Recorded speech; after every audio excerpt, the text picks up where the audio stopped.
ஆன்மீக நண்பர்கள் அனைவருக்கும் வணக்கம். இன்னைக்கு பதிவில் நம்ம எதை பற்றி பார்த்து தெரிஞ்சுக்க போகிறோம் அப்படின்னா, இந்த வருடத்துடைய கடைசி மாத பௌர்ணமி அப்படின்னு சொல்லலாங்க.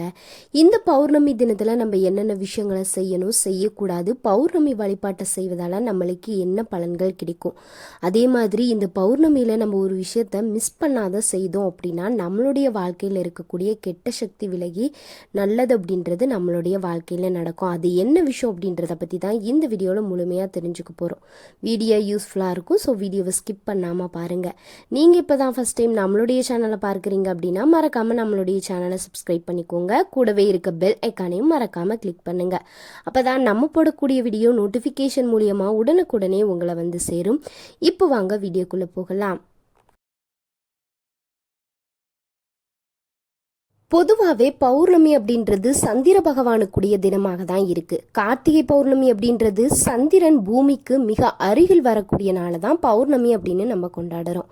பௌர்ணமி நாளில் சிவபெருமானையும் அம்பிகையும் முருகப்பெருமானையும் சத்யநாராயணரையும் வழிபடுவது ரொம்ப சிறப்பான ஒரு விஷயம். குறிப்பாக மனக்குழப்பம் இருக்கிறவங்க பௌர்ணமி வழிபாடு செய்வது ரொம்ப சிறப்பு கொடுக்கும்.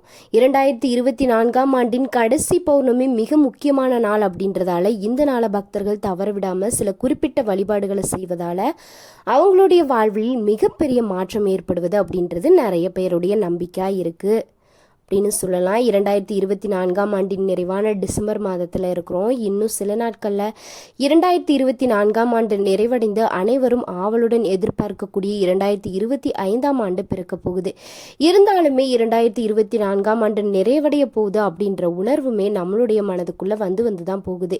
2024 ஆண்டின் நிறைவாக வரக்கூடிய ஒவ்வொரு விஷயமும் எதிர்பார்ப்பை ஏற்படுத்துவதா இருக்கு. அப்படி 2024 ஆண்டின் கடைசி பௌர்ணமியும் ஆன்மீக அன்பர்களிடம் நிறைய எதிர்பார்ப்புகளை ஏற்படுத்தியிருக்கு அப்படின்னு சொல்லலாங்க.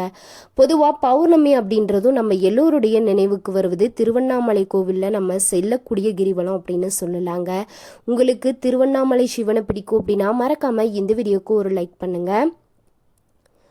பௌர்ணமி நாளில் விரதம் இருந்து கிரிவலம் வந்து அண்ணாமலையார வேண்டுவதை நிறைய பேருடைய வழக்கமாக வச்சிருக்கோம். ஒவ்வொரு பௌர்ணமி என்றும் லட்சக்கணக்கான பக்தர்கள் நிறைய இடங்கள்ல இருந்து திருவண்ணாமலை தலத்திற்கு வருவதும் ஒரு வழக்கமாக இருக்கு. அதுவும் இது கார்த்திகை மாத பௌர்ணமி அப்படின்றதால 2024 ஆண்டின் கடைசி பௌர்ணமி அப்படின்றதாலும் கிரிவலம் செல்வதற்கு வழக்கத்தை விட நிறைய அதிகமான பக்தர்கள் வருவார்கள் அப்படின்னு எதிர்பார்க்கப்பட்டுச்சு. 2024 ஆண்டின் கடைசி பௌர்ணமி டிசம்பர் 15 தேதி ஞாயிற்றுக்கிழமை வருது. இந்த பௌர்ணமியானது டிசம்பர் 14 தேதி மாலை 4:17 மணிக்கு தொடங்கி டிசம்பர் மாதம் 15 தேதி பகல் 3:14 மணி வரை இந்த பௌர்ணமி தேதி அப்படின்றது இருக்கு. இது கார்த்திகை மாதத்துடைய நிறைவு நாளாகவும் சொல்லப்படுது. இந்த நாளில் பஞ்சராத்திர தீபமும் இணைந்து வருவது இன்னும் கூடுதல் சிறப்பானது. சிவபெருமான் ஜோதி வடிவமாக தோன்றி திருநாளை திருக்கார்த்திகை தீபமாக கொண்டாடுவது போல மகாவிஷ்ணு ஜோதி வடிவமாக தோன்றி உலகத்தை காத்த நாளை வைணவர்கள் விஷ்ணு கிருத்திகை அப்படின்ற பெயரில் கொண்டாடுவாங்க. இந்த நாளில் நம்ம ஏற்றப்படக்கூடிய தீபத்துக்கு தான் பஞ்சராத்திர தீபம் அப்படின்னு பெயர் இருக்கு. 2024 ஆண்டின் கடைசி பௌர்ணமி வரும் டிசம்பர் 15 தேதி அன்று பெருமாள் கோவிலுக்கு சென்று விளக்கேற்றி வழிபடுவது சிறப்பு கொடுக்கும். மகாவிஷ்ணு உலகிற்கு ஒளி கொடுத்து உலகை காத்த தினம் அப்படின்றதால இந்த நாளில் பெருமாள் கோவிலுக்கு சென்று தீபம் ஏற்றி வழிபட்டோம் அப்படின்னா நம்மளுடைய வாழ்வும் ஒளிமயமாகும் அப்படின்றது ஐதீகமாக சொல்லப்படுது. அதே போல 9 நெய் தீபங்கள் ஏற்றி வழிபட்டா நவகிரகங்களால் ஏற்படக்கூடிய தோஷங்கள் பிரச்சனைகள் அனைத்தும் நீங்கும் அப்படின்றதும் நம்பிக்கையா சொல்லப்படுது. பௌர்ணமி அப்படின்றதால இந்த நாளில் வீட்டில் சத்யநாராயண பூஜை செய்து வழிபட்டா ஓராண்டு முழுவதும் சத்யநாராயண பூஜை செய்த பலன்கள் நம்மளுக்கு கிடைக்கும். 2024 ஆண்டின் கடைசி பௌர்ணமியான கார்த்திகை பௌர்ணமி தினத்துல கிரிவலம் வந்து வழிபடுவதால சிவன் பெருமாள் ஆகியோருடைய அருளுமே நம்மளுக்கு கிடைக்கும். அது மட்டும் இல்லாத பொதுவாகவே ஞாயிற்றுக்கிழமையில திருவண்ணாமலையில கிரிவலம் சென்றா சிவலோக பதவி கிடைக்கும் அப்படின்றது ஐதீகமாக சொல்லப்படுது. இது நம்ம எல்லோருக்குமே தெரியும். ஞாயிற்றுக்கிழமையில வரக்கூடிய பௌர்ணமி, அதுவும் கார்த்திகை பௌர்ணமி நாளில் கிரிவலம் போனோம் அப்படின்னா எவ்வளவு உயர்வான பலன்கள் கிடைக்கும் அப்படின்றது நம்மளால நினைச்சு கூட பார்க்க முடியாது. அளவில்லாத புண்ணிய பலன்களையும் இறைவனுடைய அருளையும் பெற நினைக்கிறவங்க இந்த நாளை தவற விடாம தீபம் ஏற்றி வழிபட்டீங்க அப்படின்னா உங்களுடைய வாழ்க்கையில் இருக்கக்கூடிய துன்பங்கள் தீர வழிவகுக்கும் அப்படின்னு சொல்லலாங்க.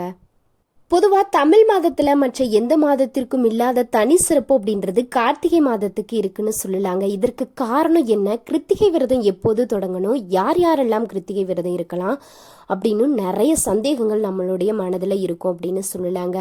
இந்த மாதம் முருகப்பெருமானுக்குரிய மாதமாகவும் கந்தனுக்குள்ளும் முதலில் உருவான திருநாமம் கார்த்திகேயன் அப்படின்றதால 6 கார்த்திகை பெண்களால் வளர்க்கப்பட்டதாலேயே கார்த்திகன் அப்படின்னு பெயர் பெற்றிருக்குன்னு நம்ம எல்லோருக்குமே தெரிஞ்ச ஒரு விஷயம்தான். முருகனை வளர்த்த கார்த்திகை பெண்களை சிறப்பிக்கும் விதமாக சிவபெருமானால உருவாக்கப்பட்ட விரதம் தான் கிருத்திகை இல்லைன்னா கார்த்திகை விரதம். இந்த மாதத்துல முருகனுக்கு விரதம் இருப்பது மிகப்பெரிய பலன்களை நம்மளுக்கு பெற்றுக் கொடுக்கும். கார்த்திகை நாட்கள்ல முருகப்பெருமானுக்கு சந்தன அபிஷேகம் செய்து வழிபட்டா குழந்தை பாக்கியம் கிடைக்கும். இந்த விரத முறையினை மேற்கொள்வதால சிறந்த வாழ்க்கை துணையும் புத்திசாலித்தனமான புத்திரர்களும் நம்மளுக்கு கிடைப்பாங்க அப்படின்னு சொல்லப்படுது. வாழ்வின் எல்லா பேர்களும் கிடைப்பதோடு மட்டும் இல்லாம எடுத்த காரியங்கள் எல்லாம் நல்லபடியா வெற்றியை கொடுக்கும். கார்த்திகை முதல் நாள்ல முருகனுடைய சன்னதியில 3 அகல் விளக்கு ஏற்றி 9 முறை சுற்றி வந்து முருகனை பிரார்த்தனை செய்து வரும்போது வேலை வாய்ப்புகள் அமையும் அப்படின்னு சொல்லப்படுறாங்க. அதே போல முருகன் சன்னதியில 3 விளக்கேற்றி 6 முறை சுற்றி வந்து பிரார்த்தனை செய்து வந்தா குழந்தை இல்லாத தம்பதியருக்கு பலன்கள் கிடைக்கும். 5 விளக்கேற்றி கோவிலை 9 முறை ஆண்களும் 1 விளக்கேற்றி திருமண யோகம் என்ற பிரார்த்தனை செய்து 9 முறை பெண்களும் சுற்றி வந்து வேண்டிக் கொண்டா திருமணம் கைகூடும் அப்படின்னு சொல்லப்படுறாங்க. கார்த்திகை மாதத்தில் கிருத்திகை நட்சத்திரத்துல சந்திரன் பிரவேசிக்கும் போது பௌர்ணமி ஏற்படும். கார்த்திகை மாதம் முழுவதுமே விருச்சிக ராசியில சூரியன் சஞ்சரிக்கக்கூடிய காலமாக சொல்லப்பட்டிருக்கு. இந்த நாள்ல தான் கார்த்திகை பௌர்ணமி வருவதாகவும் கார்த்திகை பௌர்ணமி நாளில் கார்த்திகை தீப திருவிழாவும் கொண்டாடப்படுது. அந்த வகையில டிசம்பர் 13 அன்று கார்த்திகை பௌர்ணமி வருது. கார்த்திகை துவங்கும் நாளில் விரதம் இருந்து வழிபாடு செய்வதால பிரகாசமான எதிர்காலம் நம்மளுக்கு கிடைக்கும். இந்த கார்த்திகை பௌர்ணமி நாளில் சந்தன அபிஷேகம் செய்து முருகனை வழிபட்டா குழந்தை பாக்கியம் கிடைக்கும் அப்படின்னு நம்மளுடைய பெரியோர்களால சொல்லி நம்ம கேள்விப்பட்டிருப்போம். அது மட்டும் இல்லாம வெண்கலம் வெள்ளி விளக்குல நெய்யிட்டு தீப ஒளியுடன் கோவிலுக்கு தானமாக வழங்கினோம் அப்படின்னா இது நாள் வரைப்பட்ட கஷ்டங்களும் தடைகளும் விலகும். கார்த்திகை பௌர்ணமி நாளில் விரதம் இருந்து பல்வேறு பலன்களை பெற்றுக் கொடுக்கக்கூடியதுதான் இந்த விரத நாள் அப்படின்னு சொல்லலாம். கந்த சஷ்டி 6 நாட்களும் விரதம் இருக்க முடியாதவங்க இந்த கார்த்திகை மாத பௌர்ணமி நாளில் விரதம் இருந்தா அதே பலன்களை நம்மளால பெற முடியும் அப்படின்னு சாஸ்திர ரீதியா சொல்லப்பட்டிருக்கு. கார்த்திகை பௌர்ணமி என்று கிரிவலம் வருவது ரொம்ப சிறப்பான ஒரு விஷயம். அதே போல கார்த்திகை மாதம் தினமும் விளக்கேற்றுவது கூடுதல் சிறப்பை நம்மளுக்கு கொடுக்கும். இப்படி தினமும் விளக்கேற்ற முடியாதவங்க துவாதசி சதுர்த்தசி பௌர்ணமி இந்த 3 தினங்கள்ல மட்டுமாவது கண்டிப்பா நம்மளுடைய வீட்டுல தீபம் ஏற்றணும் அப்படின்னு பெரியவங்களால சொல்லப்பட்டிருக்கு. கார்த்திகை மாதம் முழுவதுமே வீட்டு வாசல்ல தீபம் ஏற்றி வைக்கக்கூடிய வழக்கம் அப்படின்றது நம்மளுடைய மரபாக இன்று வரைக்குமே கடைபிடிக்கப்பட்டுட்டு வருது அப்படின்னு சொல்லலாங்க. இந்த கார்த்திகை மாதத்துல வரக்கூடிய துவாதசி தினத்துல அன்னதானம் செய்தா கங்கை கரையில் 1000 பேருக்கு அன்னமிட்ட பலன்கள் நம்மளுக்கு கிடைக்கும். அதே போல நெல்லி தானம் செய்தால் உயர் பதவி கிடைக்கும். விளக்கு பழங்கள் தானியங்கள் வெண்கல பாத்திரங்கள் தானம் கொடுப்பதால செல்வம் பெருகும் என்றும் சொல்லி நம்ம கேள்விப்பட்டிருக்குங்க. இப்படி இந்த பௌர்ணமி தினத்துல என்னென்ன பொருட்களை தானமா கொடுத்தா நம்மளுக்கு என்னென்ன நன்மைகள் கிடைக்கும், ஏன் இந்த கார்த்திகை மாத பௌர்ணமியை நம்ம இவ்வளவு சிறப்பா கொண்டாடிட்டு வரோம், ஏன் நம்ம தினமும் விளக்கேற்ற சொல்றாங்க, முருகப்பெருமான எத்தனை விளக்கேற்றி வழிபடுவதால நம்மளுடைய வாழ்க்கையில் இருக்கக்கூடிய ஒவ்வொரு தடைகளும் அகலும், குறிப்பா திருமண தடை, குழந்தை பாக்கியம், செல்வ வளம் பெருக, வீட்டில் இருக்கக்கூடிய கெட்ட சக்தி நீங்க, இப்படி நிறைய பலன்கள் அப்படின்றது நம்மளுக்கு கிடைக்கும். இந்த விஷயங்கள் எல்லாம் நம்ம பௌர்ணமி தினத்துல தீபமேற்றி வழிபடுவதால சிவபெருமானுடைய அருளும் சூரிய நாராயணருடைய அருளும் முருகப்பெருமானுடைய அருளும் அப்படின்றது நம்மளுக்கு பரிபூர்ணமாக கிடைக்கும் அப்படின்னு சொல்லலாங்க. இந்த விஷயங்களெல்லாம் நீங்கள் தவறாமல் பௌர்ணமி நாளில் கட்டாயம் செய்து பாருங்கள், உங்களுக்கு நல்ல பலன்களே கிடைக்கும் அப்படின்னு சொல்லலாங்க. குறிப்பாக இந்த பௌர்ணமியை நீங்கள் மிஸ் பண்ணாமல் திருவண்ணாமலையில் போய் கிரிவலம் சென்று வந்தீங்க அப்படின்னா உங்களுக்கு உயர் பதவி சிவபோக வாழ்வு கிடைக்கும் அப்படின்னு நம்ம சொல்லி கேள்விப்பட்டிருப்போம். கட்டாயம் நீங்கள் ஞாயிற்றுக்கிழமையை போய் இந்த ஞாயிற்றுக்கிழமையுடன் சேர்ந்து வரக்கூடிய இந்த பௌர்ணமி நாளை மிஸ் பண்ணாமல் நீங்கள் திருவண்ணாமலையில் கிரிவலம் சென்று வந்தீங்க அப்படின்னா உங்களுடைய வாழ்க்கையில் இருக்கக்கூடிய அத்தனை தடைகளும் அகலும் அப்படின்னு சொல்லலாம். உங்களுக்கு திருவண்ணாமலை சிவனை பிடிக்கும் அப்படின்னா மறக்காமல் இந்த வீடியோக்கு ஒரு லைக் பண்ணிவிட்டு கமெண்ட் பாக்ஸில் ஓம் அண்ணாமலையாரே போற்றி போற்றி அப்படின்னு 3 முறை கமெண்ட் பண்ணுங்க. அதே போல் ஓம் அண்ணாமலையாருக்கு அரோகரா அப்படின்னு 3 முறை கமெண்ட் பண்ணுங்க. நம்ம சிவனை நினைத்து சொல்லக்கூடிய ஒவ்வொரு மந்திரமே நம்மளுக்கு நல்ல பலன்களை கொடுக்கும் அப்படின்னு சொல்லலாங்க. இந்த வீடியோ உங்களுக்கு பிடிச்சிருந்தா லைக் பண்ணுங்க, ஷேர் பண்ணுங்க, கமெண்ட் பண்ணுங்க. நீங்கள் இன்னும் நம்மளுடைய சேனலை சப்ஸ்கிரைப் பண்ணாமல் இருந்தீங்கன்னா சப்ஸ்கிரைப் பண்ணிக்கோங்க. கூடவே இருக்க பெல் ஐக்கானையும் மறக்காமல் கிளிக் பண்ணுங்க. நன்றி நண்பர்களே.